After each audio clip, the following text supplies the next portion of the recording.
দর্শক, এই মুহূর্তে কুড়িগ্রামের নাগেশ্বরী থেকে শীতের খবর জানাচ্ছেন প্রতিনিধি লতিফুর রহমান লিঙ্কন।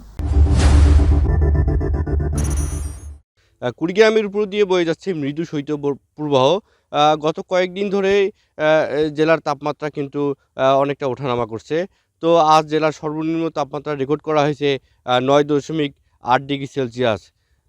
গত কয়েকদিন ধরেই বেলা বাড়ার সাথে সাথে কিছুটা রোদ দেখা মিলেছে। এই রোদের কারণে কিন্তু সাধারণ মানুষের জনজীবনে অনেকটা স্বস্তি বোধ মনে করছে। তো দিনের বেলায় রোদ থাকলেও কিন্তু বিকেল থেকে শুরু করে রাত সকাল পর্যন্ত আবহাওয়া আর শীতের চাদরে ঢাকা থাকে প্রকৃতি।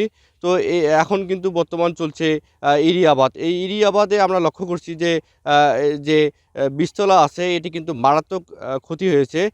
কৃষকরা যেটা জানিয়েছে যে তারা কিন্তু অনেকটা শঙ্কায় আছেন যে তাদের বীজতলা নষ্ট হয়ে যাওয়ার কারণে তারা আবাদ নিয়ে কিন্তু অনেকটা শঙ্কায় আছেন।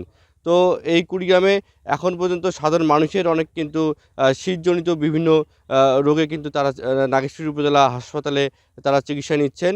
তো বিশেষ করে শিশু ও বৃদ্ধরা তারা কিন্তু ভর্তি হয়ে চিকিৎসা নিচ্ছেন।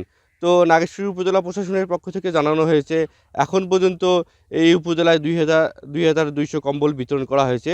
তা কিন্তু প্রয়োজনের তুলনায় খুবই অপ্রতুল বলছে এই এলাকার জনগণ।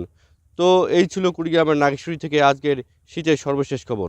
লিঙ্কন, আপনাকে ধন্যবাদ।